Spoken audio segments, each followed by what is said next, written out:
वो परमात्मा यहाँ ज्ञान देने के उद्देश्य से आते हैं और वो क्या बताते हैं कि तुम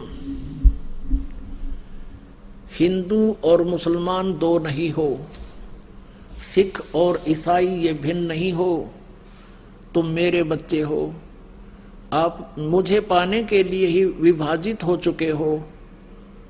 आज मैं तुम्हारे समक्ष खड़ा हूं, मैं तुम्हारा भगवान हूं, तुम मेरे बच्चे हो, मैं तुम्हारा पिता हूं।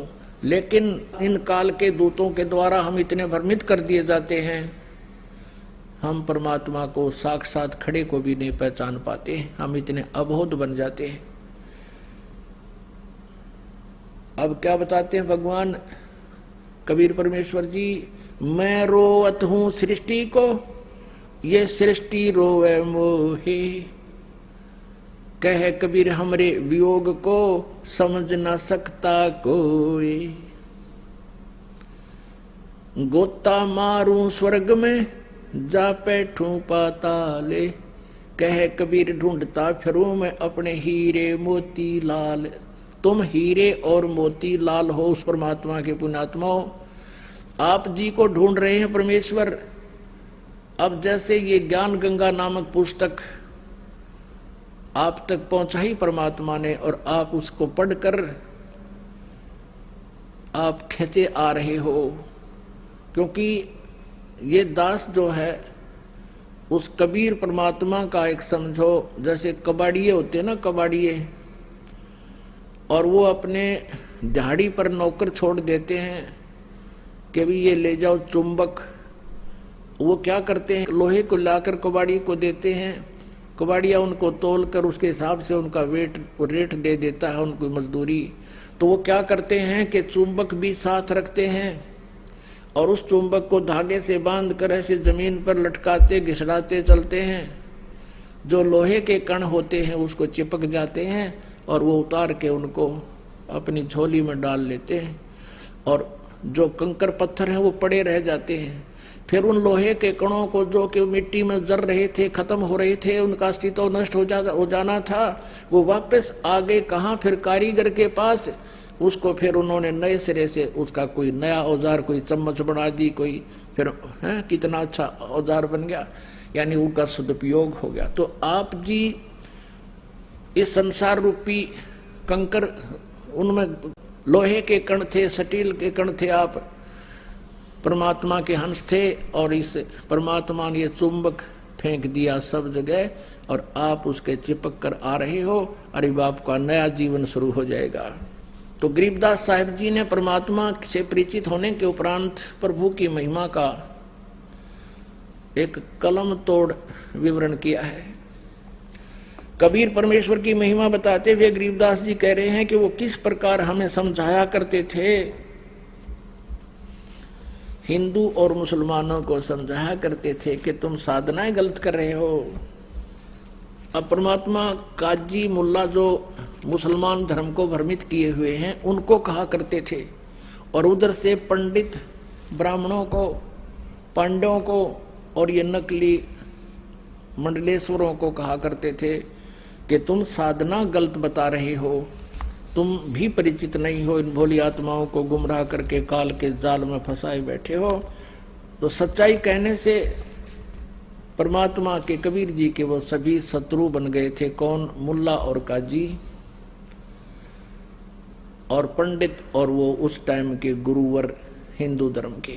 परमात्मा क्या कहा करते थे, काशी जोरा दीन का ये काजी खिलस करंत, गरीबदास उस सरे में झगड़े आन पड़ंत।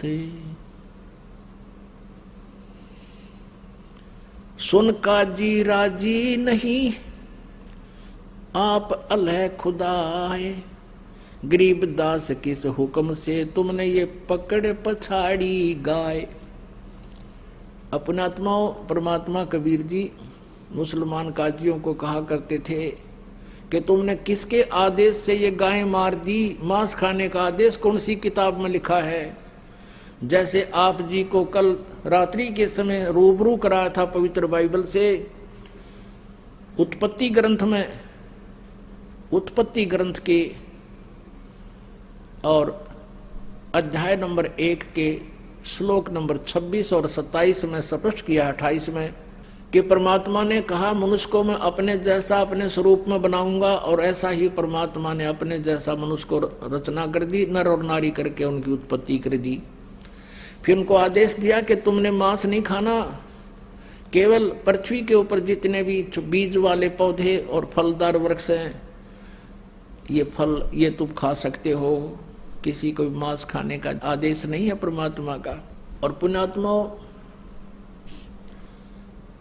गरीबदास जी साहब कह रहे हैं कि कबीर साहब ऐसे कहा करते थे, नबी मोहम्मद नमस्कार है, राम रसूल कहाया, 1,80,000 को सौगंध जिन नहीं कर्द चलाया। कि नबी मोहम्मद आदरणीय हैं, नमस्कार है उनको, वो तो अल्लाह के रसूल बनकर आए थे, उन्होंने ये जुल्म नहीं किए। नबी मोहम्मद नमस्कार है, राम रसूल कहाया।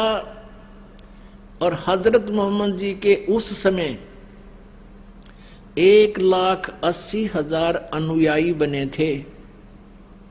कहते हैं 1,80,000 को सौगंध जिन नहीं कर्ज चलाया। कसम है उन महापुरुषों की कि उन्होंने ऐसा जुल्म नहीं किया जो तुम करवा रहे हो और कर रहे हो। अपने आत्मा मुसलमान धर्म को लगभग 1400 वर्ष हो गए। इसमें तो बुराई घर कर जाना कोई बड़ी बात नहीं।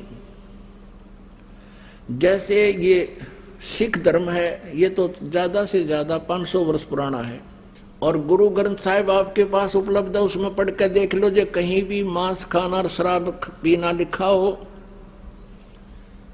और ये कमावे शख और बड्डे बकरे और पीवे दारू।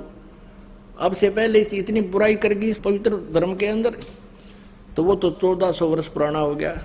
और यदि ये इस बुराई का अंत नहीं हुआ और 800 वर्ष के बाद सिख धर्म के आने वाले उस ग्रुप में ये कहने लग जाएंगे हमारे गुरु जी भी ऐसे खांदे पींदे सी, ये उनकी अपनी भूल है, वो महापुरुषों ने कभी छुआ तक नहीं था। तो